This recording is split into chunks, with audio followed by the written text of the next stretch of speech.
চিংড়ি মাছ ও কাঁঠালের বিচি দিয়ে কচুরলতি রান্না এতটাই স্বাদ হয়েছে যা একদমই মুখে লেগে থাকার মতো।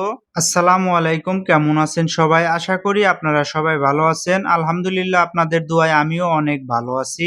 আমার আজকের রেসিপি চিংড়ি মাছ ও কাঁঠালের বিচি দিয়ে কচুরলতি রান্না। ভিডিওটা শুরু করার আগে আপনাদের কাছে আমার ছোট্ট একটা রিকোয়েস্ট, যারা ইউটিউব থেকে ভিডিও দেখছেন অবশ্যই চ্যানেলটা সাবস্ক্রাইব করে দিবেন, আর যারা ফেসবুক এবং টিকটক থেকে দেখছেন অবশ্যই পেজটাকে ফলো করে দিবেন। চলুন কথা না বাড়িয়ে ভিডিওটি শুরু করি।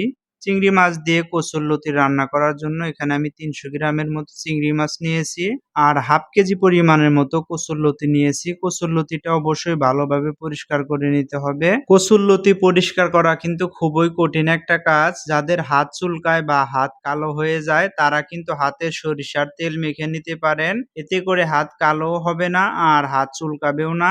এখন আমি মূল রান্নায় চলে আসলাম। একটা কড়াইতে রান্নার তেল দিয়ে দিলাম, কাঁচামরিচ আর পেঁয়াজ কুচি দিয়ে হালকা নেড়ে নিব। এরপরে এখানে স্বাদ মতো লবণ দিয়ে দিব। লবণ দেওয়ার পরে আরো কিছু সময় নেড়ে চেড়ে যখন পেঁয়াজটা একটু নরম হয়ে আসবে তখন আমি দিয়ে দিব আদা রসুন বাটা। চিংড়ি মাছ রান্নাতে কিন্তু বেশি আদা রসুন বাটা দেওয়া যাবে না, অল্প পরিমাণে দিলেই হবে। আদা রসুনের যে কাঁচা গন্ধ থাকে সেই গন্ধটা যাতে চলে যায় আমি একটু পানি দিয়ে ভালোভাবে কষিয়ে নিলাম। এখন আমি শুকনা মশলা দিয়ে দিব। 1 চামচ হলুদের গুঁড়া, 1 চামচ মরিচের গুঁড়া, হাফ চামচ ধনিয়ার গুঁড়া, 1 চামচ জিরার গুঁড়া দিয়ে দিলাম। শুকনা মশলাগুলো যাতে পুড়ে না যায় আমি পানি দিয়ে ভালোভাবে কষিয়ে নিব। কষানো হয়ে গেলে আগে থেকে ধুয়ে রাখা চিংড়ি মাছ দিয়ে দিলাম। চিংড়ি মাছ দিয়ে কিছু সময় নাড়াচাড়া করে আগে থেকে কেটে রাখা যে কাঁঠালের বিচি ছিল সেই বিচিগুলো দিয়ে দিলাম। চিংড়ি মাছ আর কাঁঠালের বিচি মশলার সাথে ভালোভাবে মিশিয়ে আমি কিছুটা পানি দিয়ে দিলাম, যাতে করে এই কাঁঠালের বিচি আর চিংড়ি মাছ সিদ্ধ হয়ে আসে। 5 মিনিট রান্না করার পরে দেখেন কাঁঠালের বিচি কিন্তু সিদ্ধ হয়ে গেছে আর পানিটাও একটু কমে আসছে। এই মুহূর্তে আমি দিয়ে দিব আগে থেকে কেটে রাখা কচুরলতি। কচুরলতি দিয়ে এটাকে ভালোভাবে মিশিয়ে আমি হালকা আঁচে 2-3 মিনিট রান্না করে নিব।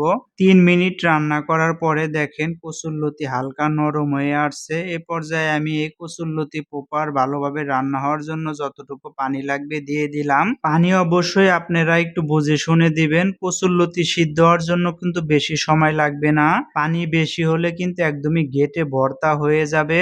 চিংড়ি ও কাঁঠালের বিচি দিয়ে কচুরলতি রান্না কিন্তু একদমই শেষ। পানি শুকিয়ে গেছে, এখন চুলার উপরে রাখলে কিন্তু কড়াইয়ের নিচে লেগে যাবে, তাই আমি কড়াইটা চুলার উপর থেকে নামিয়ে নিলাম। এই তো রেডি হয়ে গেল চিংড়ি ও কাঁঠালের বিচি দিয়ে কচুরলতি রান্না। দেখতে যেরকম লোভনীয় হয়েছে খেতেও কিন্তু সেরকমই মজাদার হয়েছে। ভিডিওটি ভালো লেগে থাকলে অবশ্যই একটা লাইক একটা শেয়ার করে দিবেন। আল্লাহ হাফেজ।